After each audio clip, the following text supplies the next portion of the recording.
Spoon. Thank you for your continued patronage.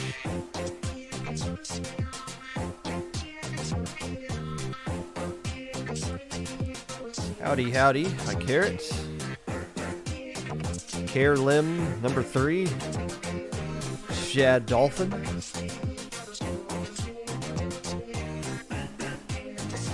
Perfect volume for music. Good. See how that works out later.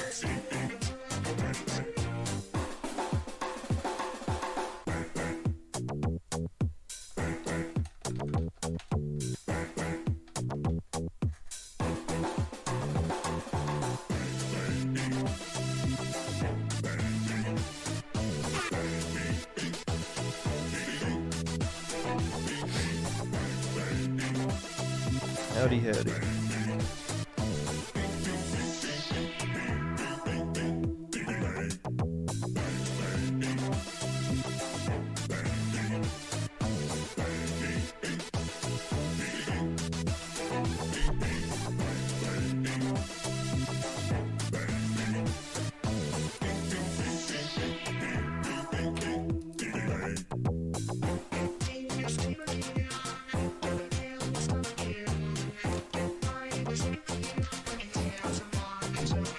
Hit your head on the keyboard there, Pinky.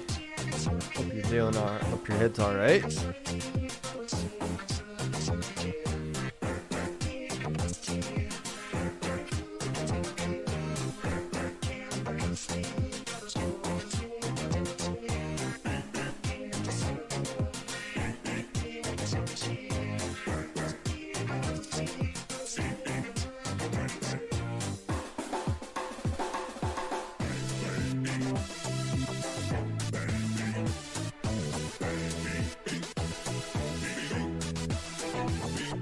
Thank you, Pez. Welcome back to you as well.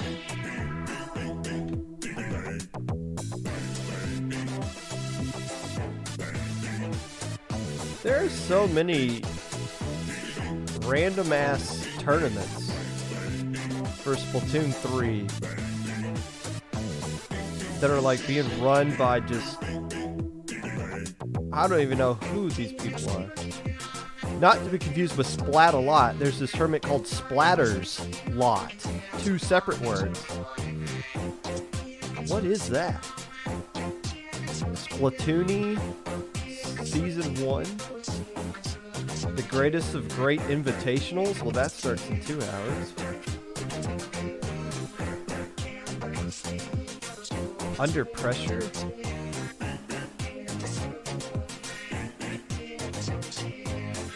What, like, where are these? Who are making these tournaments and where are they coming from? There were a lot last Saturday, like these mom and pop tournaments that are popping up. I hope they're drawing in like a casual crowd of some sort.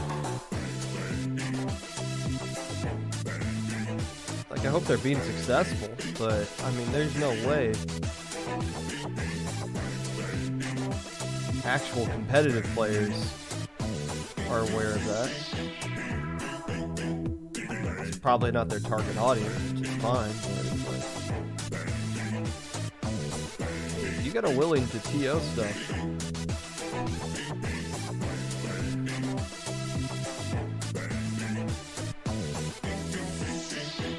One was skill capped? Which one was skill capped?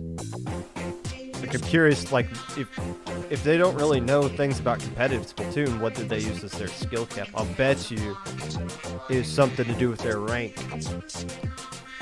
Splat University. Okay, that I kind of heard about. So that might have some connection to like actual competitive Splatoon. I don't know.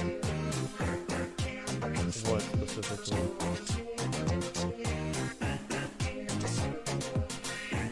And that's just, I've just got Battlefy up. So I wonder what else. Like if I just typed in Splatoon 3 on Challenge, it would pop up.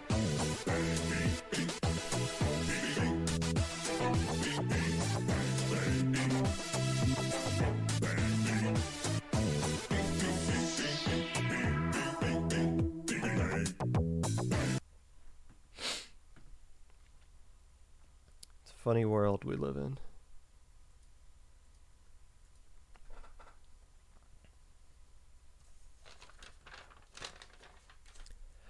Hello, friends, and welcome back to the Popcast.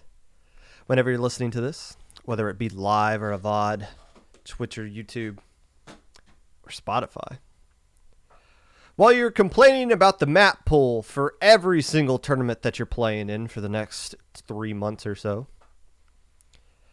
spamming this rice to help support ICE, trying to figure out who Melon is and why they have over 20,000 followers on Twitter. Whatever it is that you're doing right now, appreciate you taking the time out of your day to listen to this.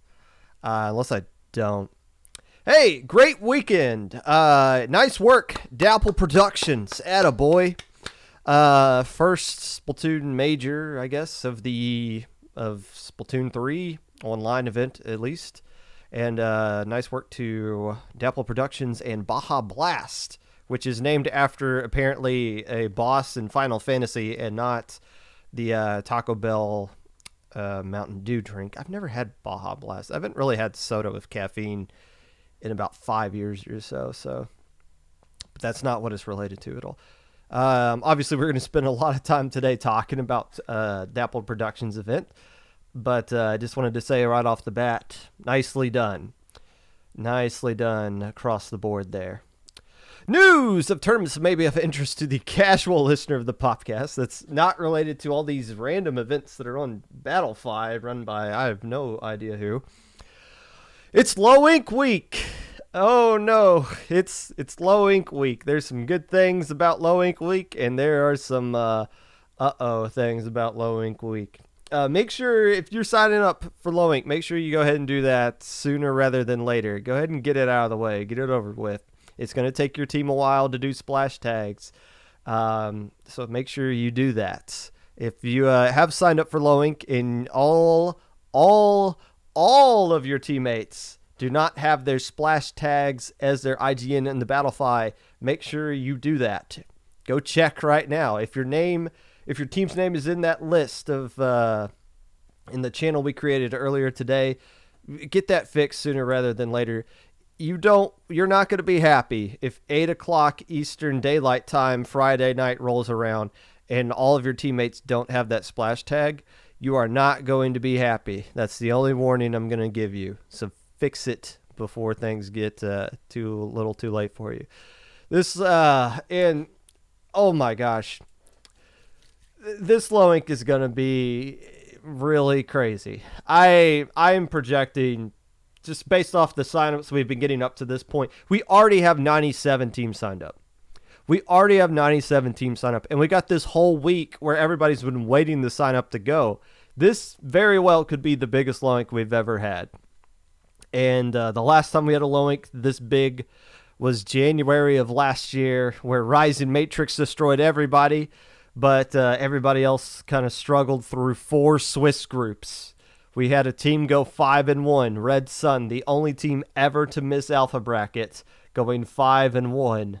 So I'm not looking forward to this Low Ink, but it should be the standard of what's to come in the future. So sign up, please. Do it early. It's going to take us a while to verify you guys.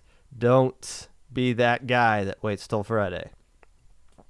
Hey, Proving Grounds got announced today.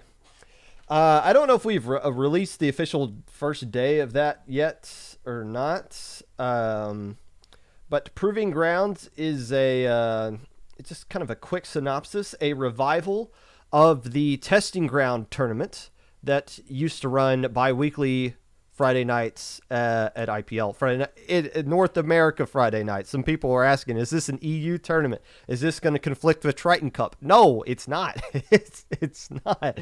It's completely different times. So if you are an EU person and you're looking for a Friday event to run or to play in, go play in Triton Cup with Dapple Productions. It's right there for you. It's perfect. But Proving Grounds is something JPEG and I are working on. JPEG doing all the asset stuff for it, all the production stuff for it. and I'm doing all the formatting and TOing for it. So this is just kind of our combination of our skills and seeing if we can branch out of the low-level scene and try adding something new. I'll probably release a video really later tonight explaining like the ideas behind what Proving Grounds is going to be. But the general concept is I don't like how people say IPL does not take feedback from high-level players, that everything we do is taking into consideration what low and mid-level have to say about how they want tournaments to be run. And, I don't know if I agree or disagree with that, but I want this tournament Proving Grounds to 100% be catered to how a high/top level player or team would want from a weekly tournament. Now, they want money from a weekly tournament, and I'm not donating a single cent of my wallet to this because that's not consistent. So I'm at least building a format that would cater to something they want to do. Just to give you guys an idea, if we get to enough teams sign up to where we got to do the Swiss into groups, Swiss into a single elimination bracket kind of thing. We're not doing a beta bracket. We're not doing a gamma bracket. It's going to be a thing where if you don't make top cut in the 4 rounds of Swiss, you're out of the tournament. Go home. Goodbye. Go watch the stream kind of thing. We want it to be tough. We want it to be a tournament there. If you sign up for it, you're going to get your ass beat. And that's what you're signing up for. And if you're a stronger team, you're signing up to win it and hopefully play against other stronger teams. Don't know how it's going to work out, but we're going to try it. That's the thing. We're going to try it. And we'll see how it goes. That'll be next Friday. That has already been announced. I believe it has. So it'll be next Friday when that one's go. So let's get through Lowing first. Today, we are going to recap 20XX and also have a chat with NineWholeGrains, who commentated Area Cup this past weekend with Magic 8 Ball and has a good sense, or maybe a better sense than some of us do, about the Japanese scene of competitive Splatoon. So that'll be a great conversation, and is one where I have a lot of questions that are going to be eye-opening for me, because it's not going to be a thing like it's just going to be a thing where I'm genuinely asking questions and learning myself. So I'm looking forward to that. But first,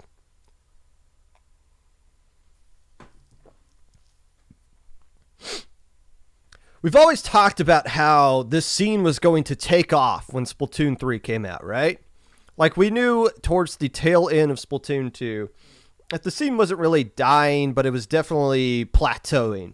We were expecting when Splatoon 3 to come out that the scene was going to jump up. All the casuals that have never touched the game are going to come back and save us all from this stagnant state that the scene has been in for about a year and a half or so. Basically, when missile spam became a thing. I still think we weren't really ready for the amount of the massive influx that our community has taken on in the first month or so of the game and coming out. My goodness, tournaments are overflowing right now. Is it fair to say the supply is outweighing the demand? There's a lot of demand for competitive tournaments, and we're not really reaching that. But there is a heavy amount of supply. There are a lot of teams looking to sign up for events right now. Case in point, SOS, the tournament that runs on Wednesdays, has been hitting the cap every single Wednesday, just about, except for a couple of Wednesdays dating back to June. So 32 teams have been signing up for that tournament consistently for the past 4 months or so. However, as of recently, it's basically become a point to where you need to sign up the second registration goes live, because it is Monday right now and registration has already closed on SOS because it's already gone over the cap. So yeah, there's a lot of demand right there. Squid Junction had to close registration on their tournament because it has gone over the limit. They can't do more than 32 teams because then you got a double elimination bracket that lasts too long. Case in point, Paddling Pool last week had a tournament with 43 teams playing it. And they decided, hell, let's do a double elimination tournament with that. That tournament lasted 6 hours. A 6-hour tournament on a Wednesday. 43 teams. My goodness. That is crazy. Triton Cup had about 40-ish teams sign up for their tournament. And my gosh, Low Ink, please stop signing up for Low Ink. Please. I know we got another week to go. Just stop, okay? Just stop signing up for Low Ink. I don't even know who half you people are. If I'm being honest, I haven't started registration, but most of the time registration's really easy for me. Like 50% of the teams I just look and go, yep. I'm looking at the blank list of this and like, I don't know any of these people. Oh my gosh. There are so many people signing up for tournaments. And the reason I'm bringing this up is because the good people over at 20XX were probably just expecting this to be the same kind of numbers they were expecting last time, except a little bit bigger. Oh, well, they got more than what they bargained for. So by the time I did the tournament, or by the time I did the preview for the tournament, there was about 80 teams signed up for it. And when I was writing my preview, there was only about 60. But by the time registration closed, the official number, let's look up the official exact number of how many teams played, or at least signed up for this tournament. I don't know. I checked in all that. 128! 128 teams officially signed up for this tournament. And most of that, at least a third of that, came in the final 24 hours. So yeah, this tournament blew up. It's obvious that that they weren't prepared for it, that they weren't expecting things to get this big. And this is the point of why we're doing Proving Grounds and why Proving Grounds has this flexible format, because TOs need to start making doomsday scenario plans for when your tournament that doesn't have a cap to it blows up. Because from what we've seen right now, these tournaments will blow up when the word finally gets out about it. And it could have been bigger. There could have been more teams sign up for this. There were a lot of people I saw on Twitter talking about how I didn't even know this tournament was going on. I was looking for stuff to do this week. I didn't know this was going on. I saw Drifting Tide, saw ProChara retweet something saying my team's playing in this tomorrow. And Drifting Tide was like, I didn't even know this was going on. Well, we'll sign up for it. So Drifting Tide signed up and they played in it. But the word of mouth got out about this tournament so late that you think if this was like an IPL level of, hey, we're announcing this, we're going to punch you right in the face with it, here's our Low Ink trailer and all this stuff, that it would have just exploded. 128 is on the small side of where this tournament could have been. The format, though, obviously was not built for this many teams. And fair enough, people pointed out in the feedback channel, and they already recognized it. They were like, yeah, we realize next time we'll make the adjustment. And it's a simple adjustment to make. The problem being the brackets were, since there were so many different groups, it made sure everyone fit into 3 brackets. But really, you just need less groups, play more rounds on Saturday, and have less teams make alpha, beta, and gamma, and then just throw in a delta bracket, and there you go. That's an easy fix. But when you're not expecting 40 teams to sign up overnight, all of a sudden you got this tournament that lasts, 6.5 hours or so? Just an insane size of a tournament for alpha, beta, and gamma. But I'm not throwing shit at anybody. Like I pointed out, nobody was expecting. I wasn't expecting this many teams to sign up when I was doing my preview on Friday. But this is the warning to TOs everywhere. If you don't have a cap on your tournament, you need to come up with a doomsday scenario. Stop doing double limb when you got more than 32 teams in your tournament. Come up with something else. That's what Proving Grounds is going to be, or put a cap on it. Or stop doing, let's throw everybody into alpha bracket. And it's like, I don't know. We got to get creative, guys. We got to find ways for where demand can match the supply right now, because the supply is off the charts insane at this point. And it's not just the people playing in this event, it's the people watching it. For the second week in a row, a Splatoon event has hit over 1,000 people watching on Twitch. That is a grassroots community event. That's not a Nintendo thing. That is Big House, and that is Dapple Productions hitting 1K viewers with a Splatoon tournament. Those two are, well, Big House being the ultimate grassroots, growing up to be what it is. Dapple Productions, same thing. Like, we, the Splatoon community, are generating all this buzz. And remember, we had Spoon on a couple episodes ago, and Spoon was talking about, yeah, if you have a lot of people watching a tournament, that's great. The question is, though, are those people that are just playing in your tournament that's watching it, or are those actual people looking to get into the scene, casuals that are just interested in watching the tournament in general? I think it's fair to say that these are people that are watching this event that normally wouldn't. And keep in mind, it's not just the people watching the Dapple stream. It's the 1,000+ people watching Dude. It's the several hundred people watching Kiver, the people watching Chara, all the big name streamers playing in this tournament that are streaming their point of view, that are drawing in a ton of eyeballs from their perspective as well onto this one event, competitive Splatoon. That is a great thing. That is exciting. And it's a lot to take in here. Let's talk about the tournament itself, because with where the scene is right now, it's this interesting mix, right? Because we're seeing a lot of Splatoon 1 players come back from the dead, or have risen like zombies. They slept all the way through Splatoon 2, but now they're back, and they're just skip Splatoon 2 and going straight from 1 to 3. And it's like they've been in a coma this whole time, and they're just finding out the world. Whoa, what happened? What Plus servers? When did this happen? What, Low Ink? Can I play in Low Ink? I think I'll sign up for Low Ink, even though I was DivX like 6 years ago. What is this world that we're living in right now? Whoa, what is this In Control Red Sun? Who are these guys? Wasn't In Control that other team? When did they become Red Sun? That's weird.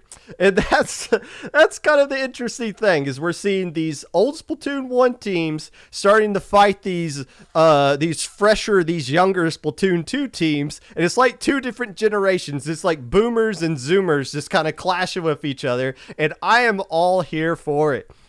Case in point, good old Komodo, which according to their Twitter was established in 2015, fought the newly sponsored Red Sun, now known as In Control Red Sun. And I love this, because Red Sun streamed their perspective, and one of their players said, "Oh, Komodo, those guys are free. What the F?"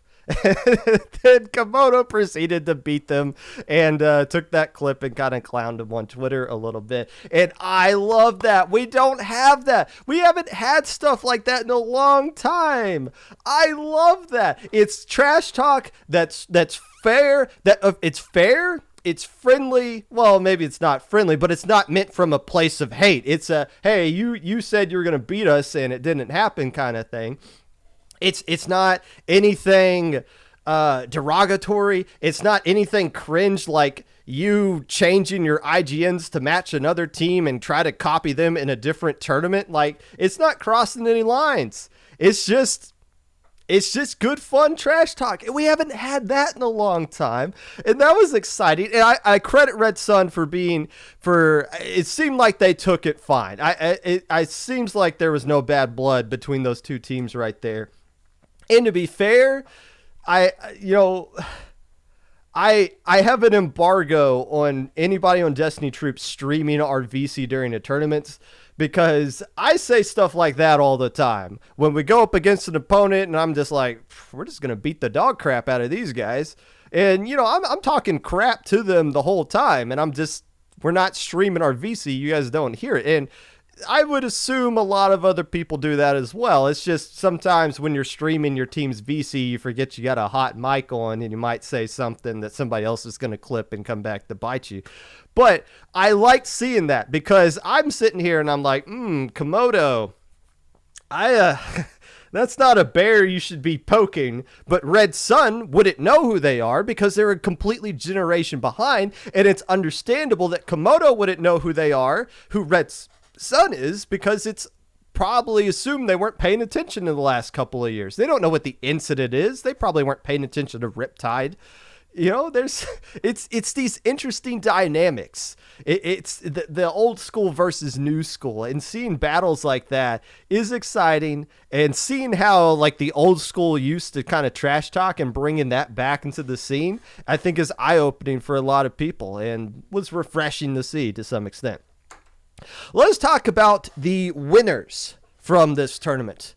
Yes, I said we were going to recap this tournament, but I got a couple of winners here that are not strictly related to Alpha Bracket. I want to save the upper echelon of Alpha Bracket stuff when we get to 9WholeGrains.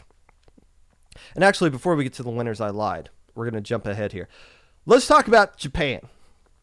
Because it was brought up the fact that Japan is only playing in this tournament because there is a prize pool for it. Newsflash, duh! That's... Yes, you are right. That shouldn't be a surprise to anybody. Why do most people play in a tournament when there's something on the line? Because there's something on the line. It's not that hard of a concept to understand. What's weird about the teams from Japan playing, though, is that it's hard to seed them. And it's hard to get a good grasp for how good they actually are in some instances when they're just a team that comes over from Japan and you don't know who they are, and you just look up on Twitter and they're like, oh, they got 3,000 or they beat that other team I don't know. And that caused a lot of weird things to happen in Alpha Bracket. First off, obviously, you had the Kings. Everyone knows who the Kings are. You put them at number 1. They win the tournament as the number 1 seed. It works out, of course. No surprises there. Even when they beat Starburst, you're like, yeah, but they still got to beat them in grand finals, and that's never been a pretty thing. But you got 2 other teams from Japan here that kind of screwed up a lot of interesting storylines that could have played out over the course of this tournament. First off, AMP in the first round they played in Alpha Bracket. AMP, A-M-P, that was Kyo, Bursty, Goss, and Zeres that were playing in that. They get to play Comet in their first round of Alpha Bracket. Comet being the number 29 seed team from Japan.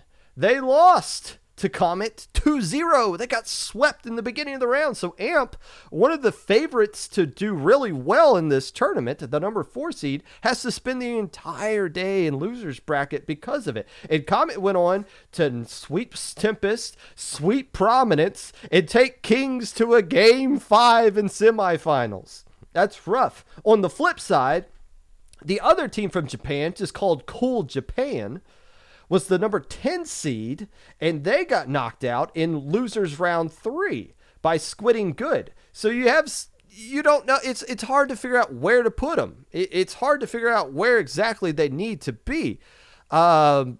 And of course, you kind of look at as Emil's pointing out, you look at what they did in group stage leading up to that, and it's like, okay, well, where does everything kind of work out there? But it's hard to see those teams versus the teams that we know. And I'm not talking about we like I played any part. I'm talking about we, the collective Western side of the scene. You don't really know where to put these teams in particular.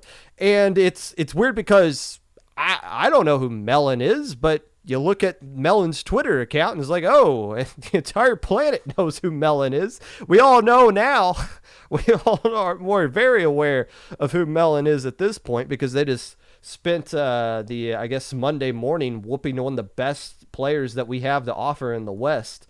My goodness. I think once Melon came in, they were 9-2. They went 9-2 combined against Oro Jackson and Starburst, beating Starburst twice in a row. My goodness. That is scary. The other team from Japan, though, is this team called Kings, or at least players from Japan. You know what's weird? Maybe I'm guilty of doing this as well, and it's weird because they listed Great Britain as where they're from here on Battlefy.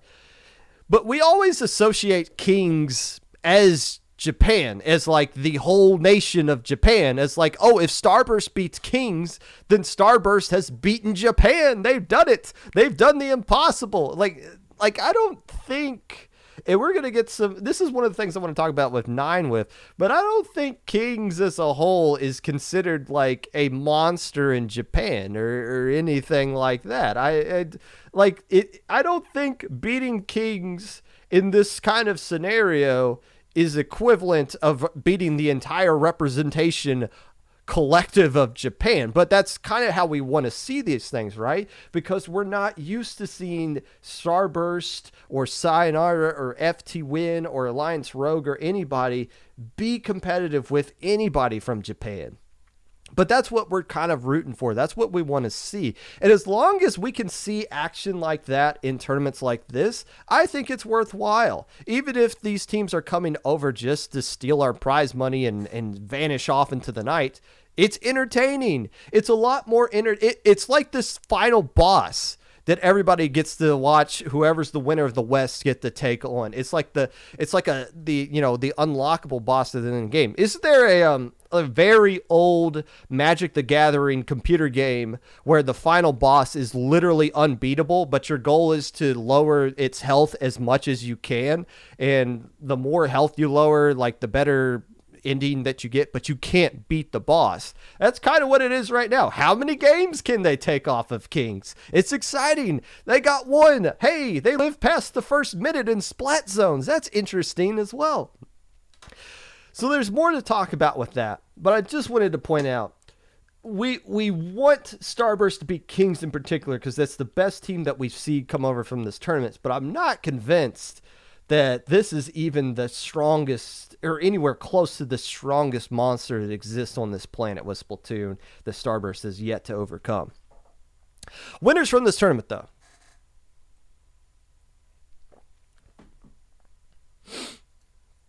I got 6 of them here. First off, Legato.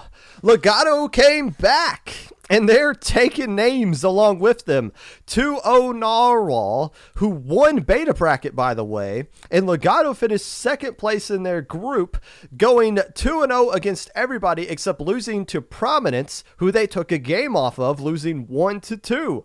Alpha Bracket for Legato, dominating their group, one game away from beating Prominence and winning their group. Very impressive run there for Saturday.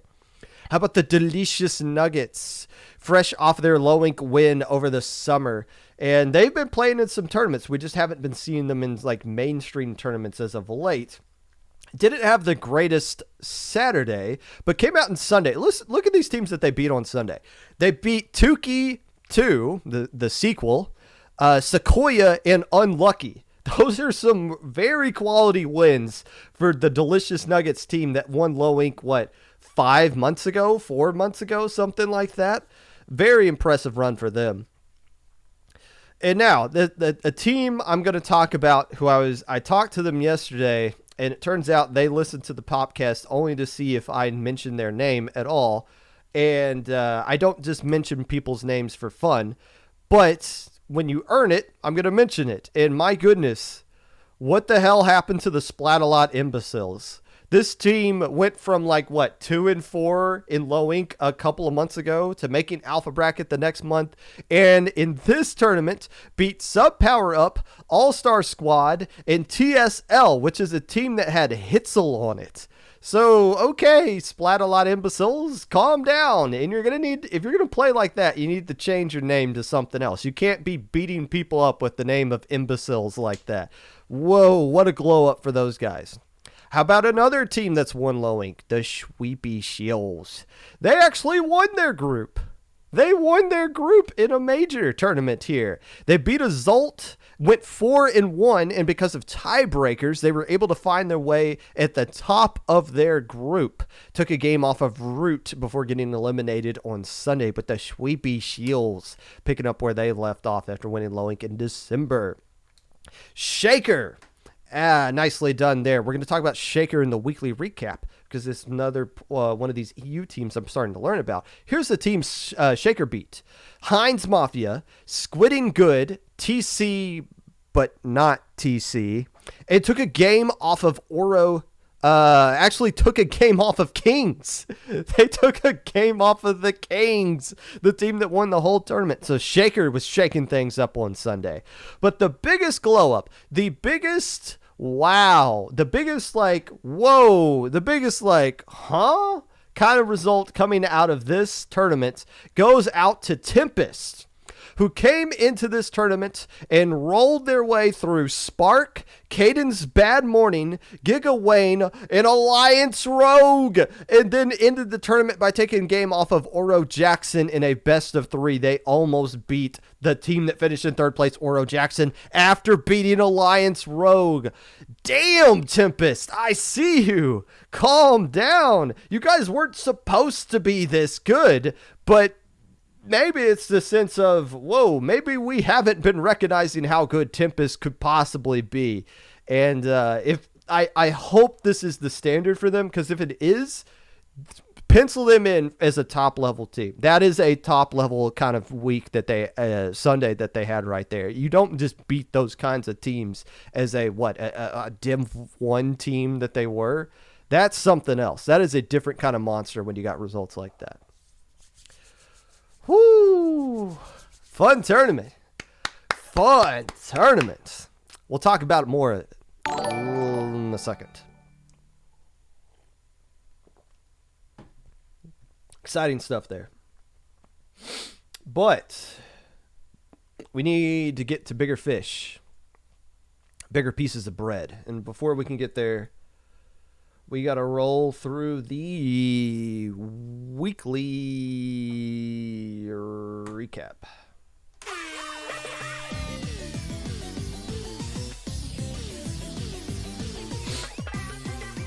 Paddling Pool 184 was won by, these names are going to sound familiar here, Oro Jackson. P1 finished in 2nd place. Shaker finished in 3rd. Shaker obviously making some noise in 20XX. Maybe because we didn't realize how stacked Paddling Pool was going to be. Oro Jackson has been winning a lot of these tournaments, these weekly EU tournaments. But it's just, okay, how do you stack up against some of these not actual monsters, but some of the other monsters across the planet? And they answer the question going in 3rd place of 20XX. As far as Paddling Pool is concerned, 43 teams signed up for this one. The stream lasted 6 hours. They did groups in their first tournament of Splatoon 3, and I wonder if somebody complained about that, and that's why they didn't go back to it or something, but so be it. Yikes, that is a long time for a Wednesday tournament. Imagine if SOS lasted 6 hours, we'd be playing grand finals at 1:35 in the morning Eastern Daylight Time, with school starting in a few hours after that. Yikes. SOS number 85 was won by 3/4 of Rising Wave. I believe they played with Lex as a sub. Surplus finished in 2nd place, and La Ciel finished in 3rd. This tournament hit the cap by Tuesday of last month, and as of this upcoming SOS, it's already hit the cap, and it's Monday, just a little beforehand. So another example of tournaments struggling with the amount of teams that are signing up, because too many teams are signing up. Hammerhead bracket was won by Screaming Cat Face Emoji. Mako bracket was won by NKT Definitivo. And Lantern bracket was won by Inked, INKD. Triton Cup number 40 was won by, yet again, Oro Jackson. Uprising took 2nd place, and Giga Wayne took 3rd. This was a tune-up before the 20XX tournament for EU. It happened the day right before 20XX. He had a lot of teams signed up for it, including Spark, who played in it as well. But Oro Jackson went 16-0 in this tournament. At this point, if they just sign up for a tournament with an EU tournament, just give them the damn trophy, kick them out, and let somebody else try to play in it here. They're too good. Yikes. Claiming another weekly. 37 teams did sign up for this double elimination tournament in the 40th edition of Triton Cup. The Rams beat a horrible Panthers team, 24-10. The Chiefs lose the AFC Championship tiebreaker game between the Buffalo Bills, 24-20.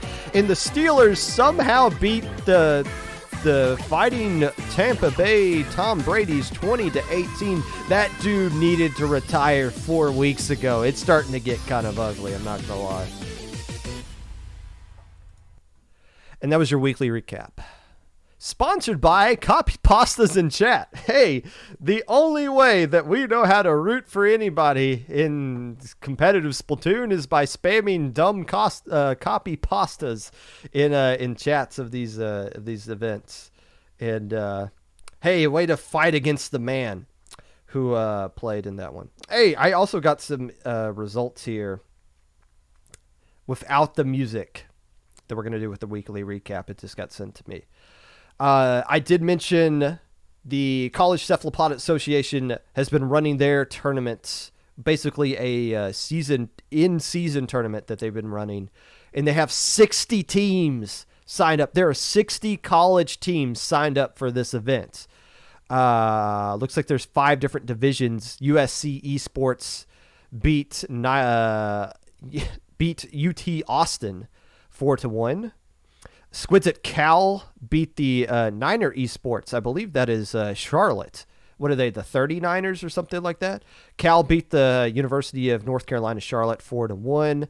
Houston beat William and Mary. William and Mary's got a Splatoon team. William and Mary has a Splatoon team 4-3. Arizona beat USC Esports Navy 4-3. In Div 4, the University of Central Florida, the Knights, beat George Mason. George Mason has the Splatoon team. They beat them 4-1. And Georgia beat Florida State 4-2. That one needs to be on ESPN. Come on. Georgia, Florida State, that's a heck of a matchup no matter what the sport is. So we'll keep an eye on that. There's some interesting stuff going on in college. A lot of interesting stuff. Ooh, thank you to Mizuno for sending that to me as well. Oh, man. Man, oh, man. And I'll tell you what, if Western Kentucky doesn't have a college Splatoon team too, because I think Middle Tennessee does, I'm gonna get frustrated here. But welcome in to the Popcast, somebody you guys might have heard of before. So Saturday morning, IPL hosted an English broadcast of the Area Cup. It was commentated by the Magic 8 Ball and this swell-looking fella right here, NineWholeGrains. Nine, how's morale today?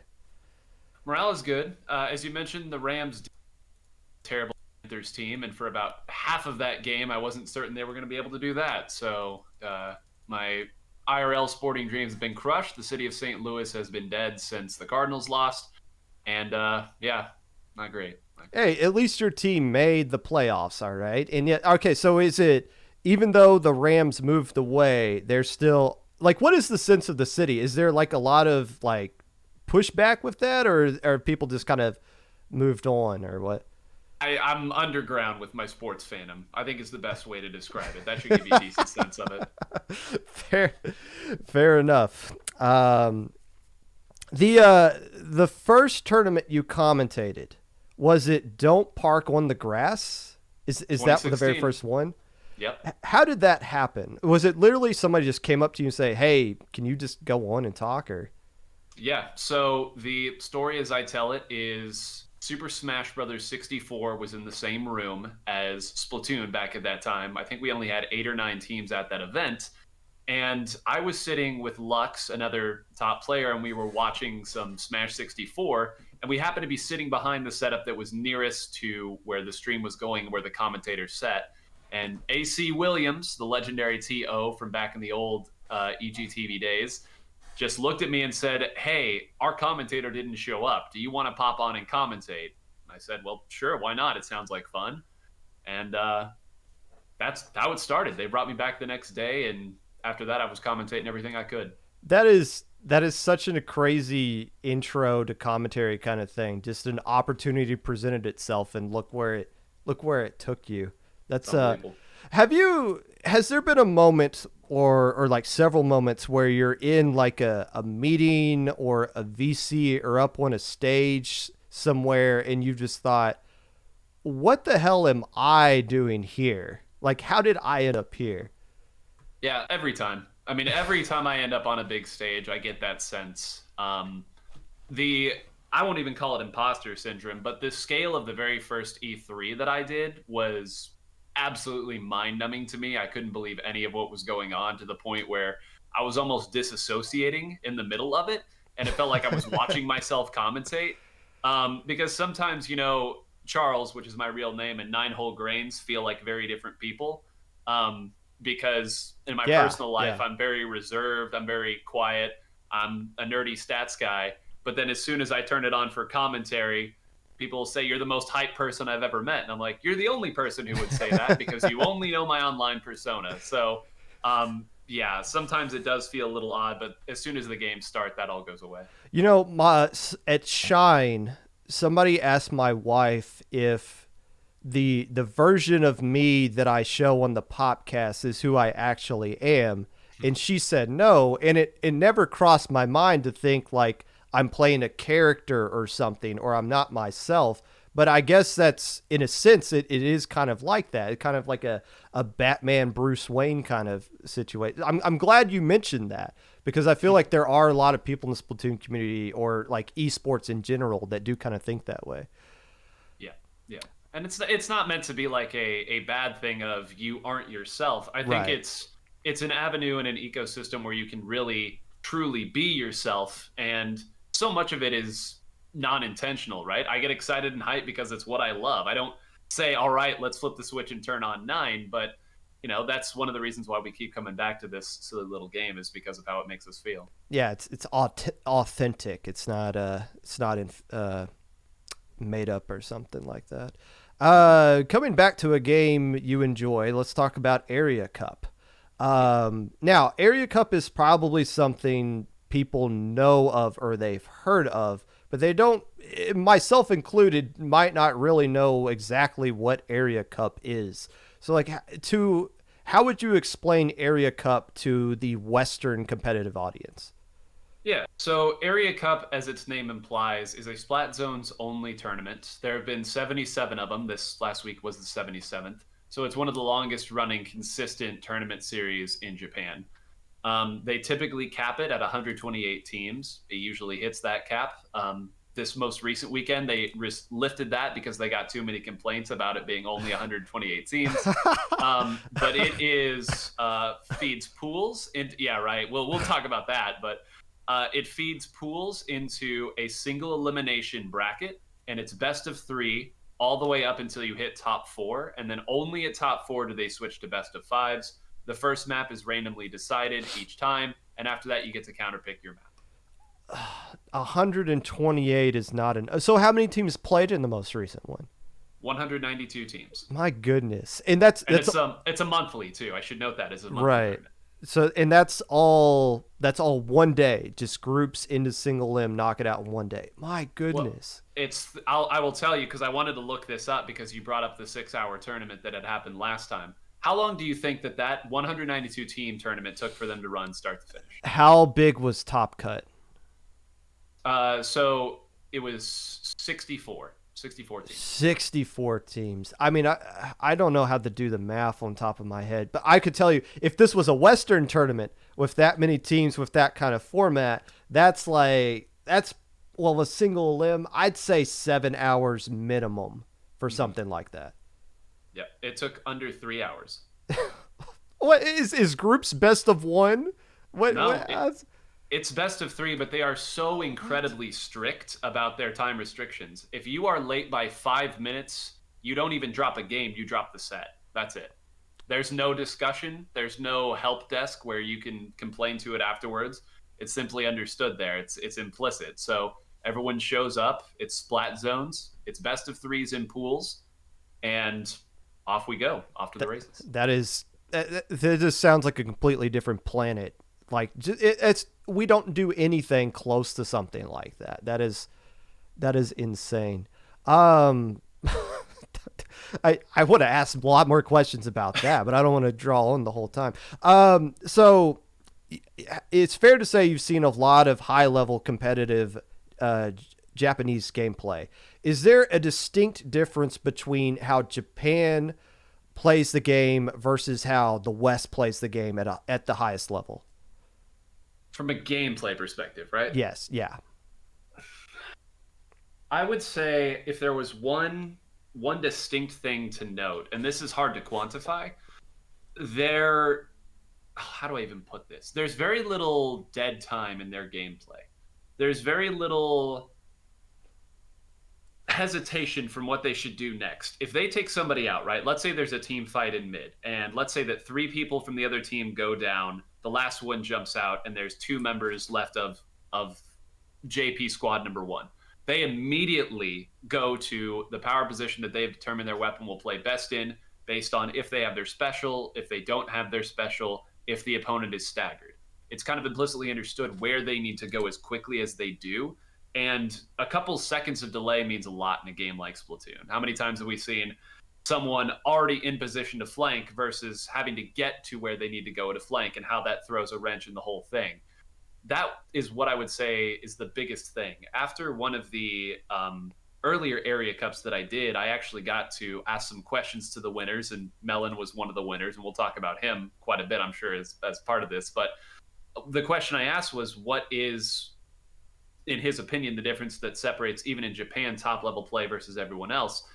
And he said, and this is through a translator, of course, top players actually use their game knowledge. And by that, he meant, we know that this spot is strong for this weapon. Go there. Don't think. Don't communicate. Go there. And if everybody on the team does it, there's very little dead time. You get to where you need to go, and you act very quickly. And then, of course, beyond that, there's execution.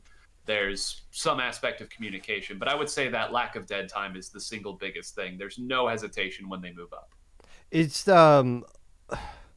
and it's just thinking about how the West can kind of replicate something like that. It sounds like maybe it's just Japan, or at least those players, are more synergized with each other, or they understand how to work off of each other a little bit better. And maybe just because we don't have enough consistent teams, or teams are disbanding or doing pickups and all this stuff, that maybe they can't reach that kind of level.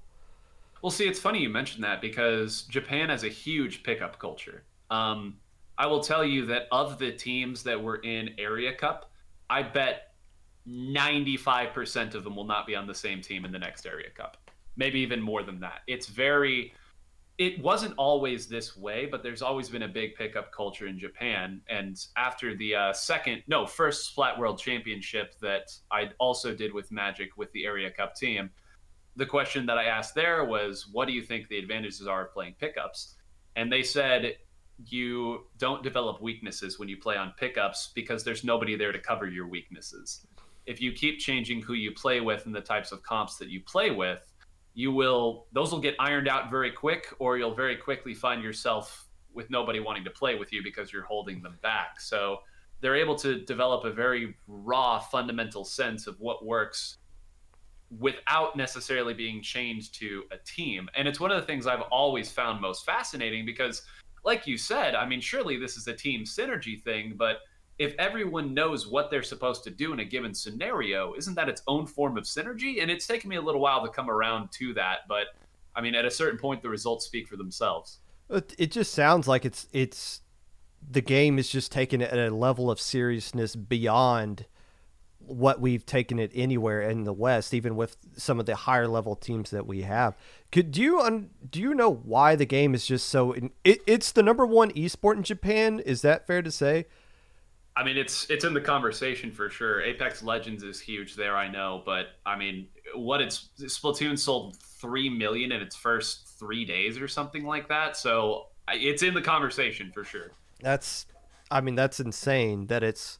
Yeah, I think it's the most, or something where it's the most popular game in Japan ever, or something like that. It already, like, an all time, and it's just mind boggling to me.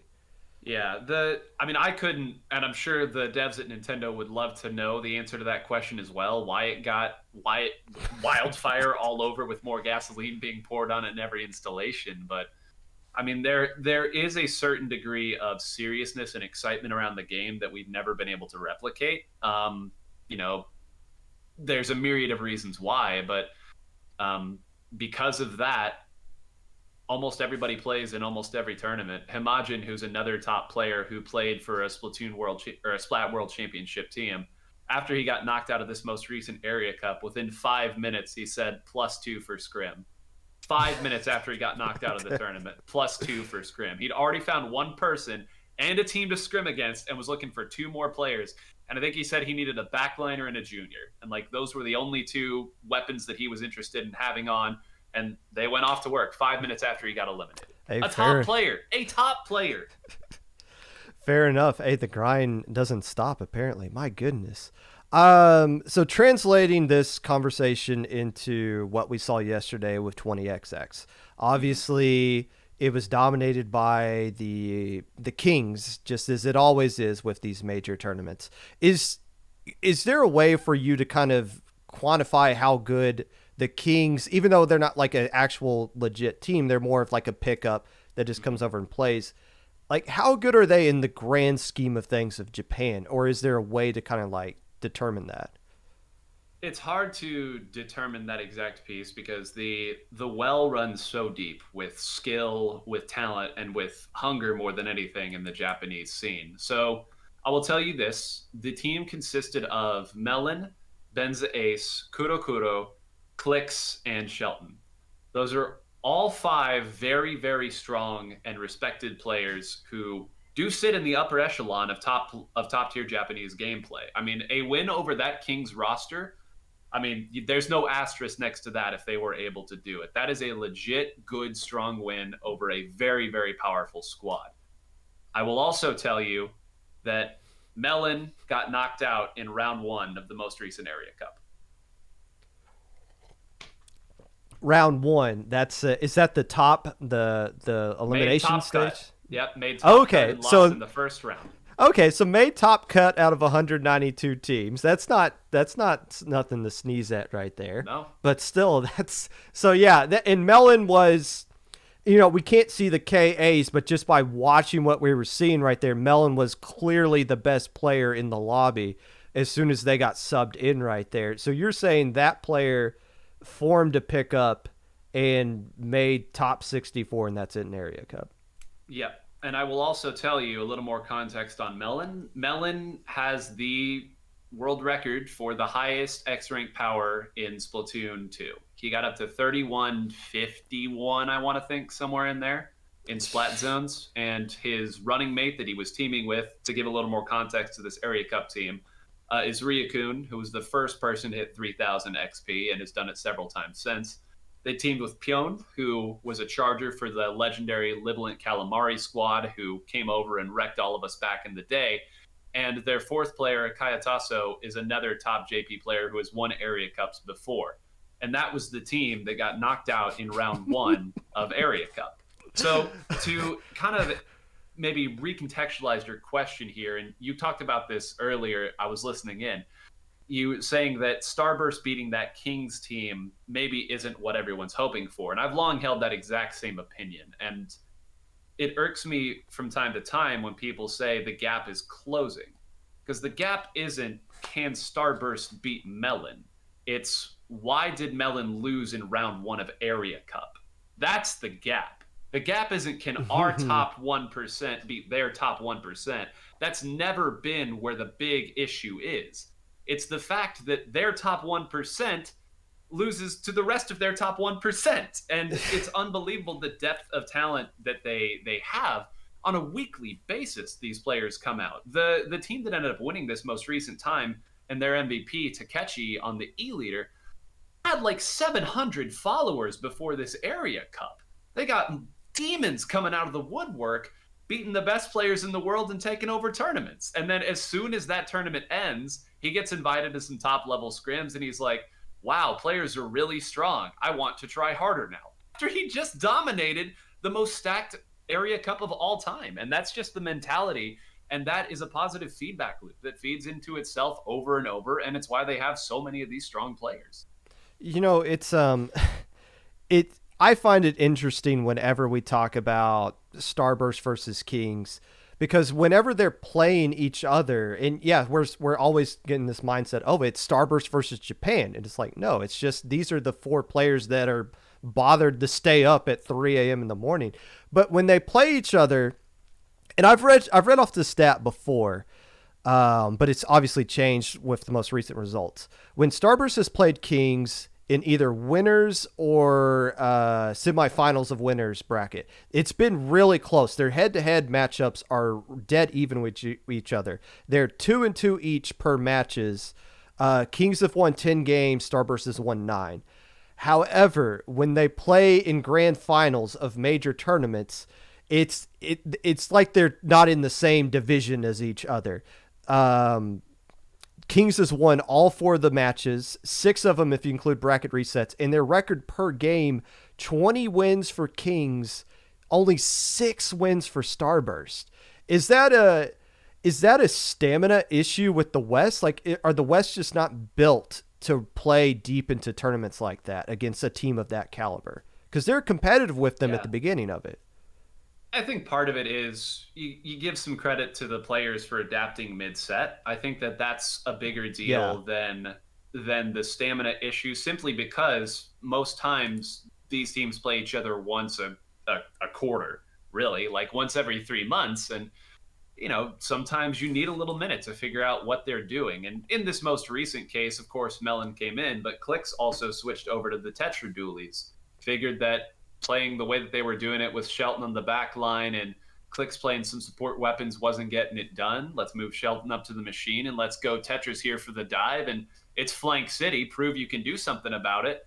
And until you can, we're just going to keep running it. And, it's a big shift. They had that in their back pocket the entire time. But I've always kind of held that in those matchups, all that really shows is kind of like you said, who's better on that day. And in that set, and with the players available in that format at that time of day. And there's so many additional factors you can add in that we don't need to aggrandize that matchup any more than we already want. Like, you can bet your butt that Starburst wants it more than anybody.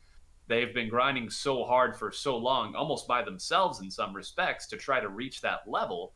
Like, they don't need to be told that, like, they'll catch up to Japan. In their minds, they're already there. They just need to finally do the darn thing. And, that's part of it. I don't know that it's a stamina issue. I just think that over time, being exposed to that level of play all the time, as the Japanese players are, does lend itself to learning your opponent's strategies, figuring it out, adapting, and executing at a higher level more consistently. Whereas Starburst doesn't really get that practice here. And I mean, if there's anything, that's the biggest reason. They just don't have the same level of practice.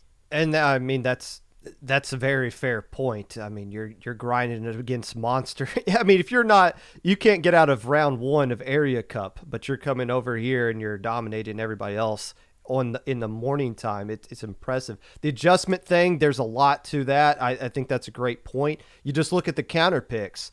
Starburst pick Tower Control Art Academy worked the first time. Rainmaker Shipyard worked the first time, and then the bracket reset, they try those same exact things, and now they're getting steamrolled. And it's like, oh, maybe it doesn't work out every single time. That it's the adjustments that made sense. Another thing I think kind of gets lost on the Western audience, or the people that watches these majors, you don't realize this is such a huge home court advantage for Starburst. I mean, they get it's Sunday afternoon for them versus dead in the middle of night for Japan. The format of the tournament is designed to where you only get to play splat zones once, and every time they play splat zones, it's a 1 minute KO, if not like 2 or something like that. And if you notice this, so the format, the counterpick format, you can't go back to the mode you already won on. But when in a best of 5, if you win game 1, that's huge, because then you just got to win on your counterpicks. If you noticed in grand finals, game 1 was Clam Blitz, and the other game 1 was Rainmaker. So it's like, okay, Splat Zones isn't the game 1 right there. It's created and formatted the best way it can to help the West be competitive, and they still can't get it done. It's hard. I mean, I'm glad that you mentioned that too, because I had the same thought in Twitch chat. I said 3-1 Starburst, and then I said I didn't say which set. And sure, Twitch chat let me know as soon as that happened. But no, I agreed entirely, and I even put in parentheses. It's because I think the format favors Starburst because of everything that you just mentioned here, preventing them from going back to zones and everything that's there. But yeah, it is unfortunate that there is no good time zone for North America, and especially given how many time zones are in North America and Japan to play against each other. Um, and that's just an unfortunate part of the world being as wide as it is. We'll never, unless it's like an in-person event and both sides have had enough time to counter jet lag or whatever it is. We're never going to get to see it without that kind of hanging over the top because if you run it early like they did in Splat World Championship, the Californians on Starburst had to wake up at like 4 a.m. If we do it here like we did in 20XX, I mean, Mellon had to finish the set soon because he had to go to school, and Benza Ace got subbed out because he had to go to work. Like, there's just no way to get it at a good time. And if you did somehow find a good time, then Europe probably wouldn't be able to participate at all. So it is unfortunate. Right. And if a Europe team is making grand finals, then you got a team playing at midnight versus a team, like you said, waking up and going to work, while us on Sunday afternoon are just pleasantly watching it while we're eating dinner. So it's kind of a weird scenario. Did you see Negas's conversation with Bran last week? I did. I've known Brand for a little while, and we got to talk a ton at PAX too. And it was hilarious to see he of all those people, of all people, say that. And I knew, like, the second that he said it, I'm like, he's playing into the bit here because the confidence is real. I will say that, but I laughed. I laughed hard. Yeah. Brand's a really good kid. And, I mean, I think you said it too, or like tweeted it out. Like, prove him wrong. Like, no one's been able to do it, and Starburst has seemed pretty well untouchable so far. Yeah, and I like that kind of talk. And that's, if you're Starburst, that's, you might not need to say that, but that definitely should be your mentality. It should be, hey, you guys got to catch up to us. Like you said, they're focusing on trying to beat Japan. Good luck with that, as we've seen. But transitioning over to the West, it does seem like people aren't, or at least the high-level players aren't seeing Starburst as untouchable, even though nobody's beaten them up to this point. Even though people have come really close, nobody can put them away. You had Sayonara saying, hey, just give us a couple of months. We're de-rusting. We'll get there. You had Obito saying Starburst is not unbeatable. People are overhyping them. You had Alliance Rogue, who's like just going over a little bit of a roster changeover, who took them to a game 5. Like, you got a lot of other teams that are trying to catch up to them. Did any team stick out to you yesterday as having the best potential of trying to secure themselves as that second place spot in the West? That's hard to say because the easy answer is to kind of go in the order that the tournament went. As your tweet said, it's not up for dispute.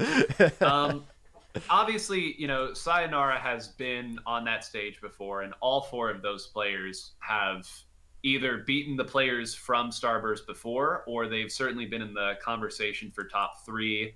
They've clashed heads with Prime. FT wins several times, and you'd be a fool to say that they aren't up there. Oro Jackson's rise, I will say, is intriguing to me because oftentimes you don't see a period of stagnation and then a big exponential jump. It's usually, if it's going to come together and work out at the highest level, it's going to do so pretty quickly.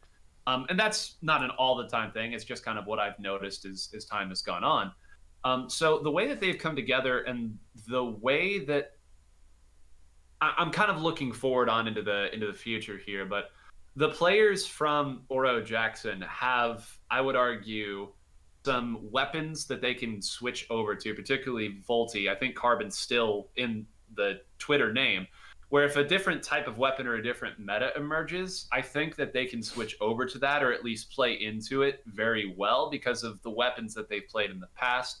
Sayo, I mean, I'm Zero's biggest fan, but I know that he's playing dualies or shooters until he's done. Jared, those are his 2 best. Sun is going to play support, and Q is going to play charger. That arrangement isn't a bad arrangement by any means, but you never know what the next meta is going to bring, what type of specialists you're going to have, and Sayo doesn't really have that to the same degree. So I would say those two. Kyo is eventually going to find his way back onto a team, and God help us all when he figures out how that works. And I mean, it's the big names still at the top right now. As you noted, what Tempest was able to do is very impressive, knocking off some big people. Can they do it for a sustained portion? We'll see. Upsets have happened before, not many, but they do happen from now and again. And I do think that AR will eventually figure out what they want to do with their roster too. So, yeah, lame answers, but it's what I've got. It's I think we go through 20XX and we realize, oh, wait a minute, not everybody played everybody here. There's only certain matches. Like Starburst didn't play Prominence. They didn't play Oro Jackson, who you mentioned, who's been playing really well in weeklies leading up to this. Didn't play Amp because Amp got knocked out super early by another team from Japan, Comet. So, it's not sitting here saying, well, Starburst can't beat them, but it's just because Team A beats Team B doesn't mean that Team B is going to beat Team C. It seems like even though we've had the FT win era and now we're in the beginning of the Sayonara era, it still feels like there is some level of parity at the top. And that's exciting to see from the viewership standard, especially when everyone's taking Starburst to a game. Another, you mentioned Keo eventually making a team. How about Leafy eventually making a team? I pointed out, Biscuits out, you put Leafy in. How Leafy played, especially in that Game 5 Sayonara, slipping past the Rainmaker and killing .Q and ending the set right there. It's like, okay, this isn't a player that's just replacing, filling in for Biscuit. This is a player that's reloading that entire roster and giving them a shot at winning. So when Leafy finds a new team, that's another one right there that's going to be pretty hard to deal with as well. Yeah, there is no substitute for Biscuit. For my money, I think that Biscuit might be the best player we've got in North America. But Leafy, what's exciting about Leafy is I don't think she's hit her peak yet. And that's the really exciting part, because I still believe that Nautilus was the best weapon for the way that she liked to play, the way she liked to jump out. And that's not to disparage her shooters at all. But I do think right now the shoe didn't fit quite as well as it does. So if we get a different Nautilus kit or a little bit more time on shooters, I think that could be an absolutely devastating player on any roster. And yeah, I wouldn't be surprised if Leafy either comes on to Starburst full time or finds another roster. Just kind of wrapping this up here. How was play, or you know what? How was Riptide for you? I know you were there, obviously. How was that experience? Yeah, Riptide was a great time. It was interesting being there while everyone was figuring out how LAN mode was going to work or not work, as the case may be, in Splatoon 3. I think that whole day ran a little longer than everybody was hoping for. So that was a little unfortunate, but once we did get to play, it was great. My team, Stratosphere, we lost to Leotos's team, so the second place team. That was the only team we lost to. We lost to them twice, so we were okay with that. And I was just happy to get through Splat 2 at that point. I was playing K-Shot, man. I was farming missiles, and I was clocking in. I got my 2 good clips on stream, and I was like, this has been a good land for me. Do wish that the drinks weren't $35, but you pay to play. Yes, well, that's part of the LAN atmosphere. Yeah. Nine, and I can tell you, from my perspective at Big House, it seemed like a lot of those getting people in the LAN lobby issues seem to have been fixed, or at least the TOs have just gotten better at dealing with all the jank that goes into it. Absolutely. Hey, people might not know who you are. I mean, you're a mystery to a lot of people. Go ahead and plug yourself. Yeah. So, NineWholeGrains. The nice thing about having a unique name named after Subway bread is that nobody else took those tags from me. So, Twitter, you can find me at NineWholeGrains. Twitch, you can follow me, twitch.tv/NineWholeGrains. And I do the commentary gig, as a lot of people may know, and I would like to start doing more set analysis. I used to do that a lot back in the day on stream, so I know everyone's doing that right now, but maybe I'll have a nugget or two that you all can enjoy. I do particularly analyze a lot of the Japanese teams and players because I think it is a crying shame that most people don't know about the best players in this game we all love, and I want to slowly but surely try to chip away at that. And yeah, that's pretty well the only places that you'll find me, the only things I do.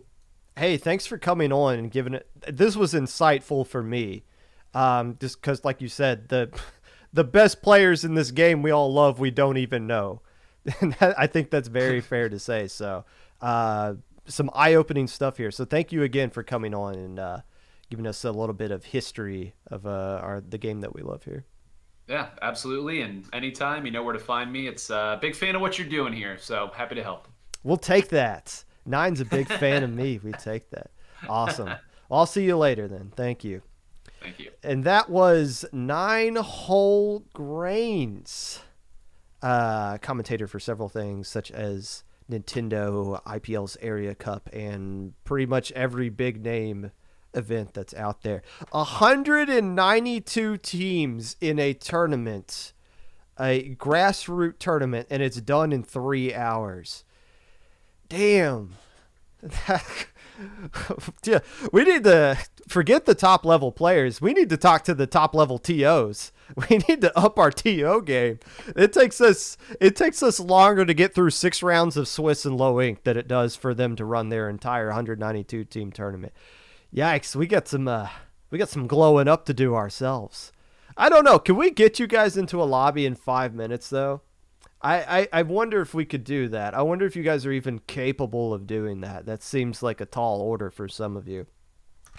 But then again, when you think about it, a lot of the issues comes from the fact that we're having connection issues or people not getting in the lobby, whereas Japan, they're all right there. And it's like trying to get somebody in South America to join a lobby of somebody in Europe.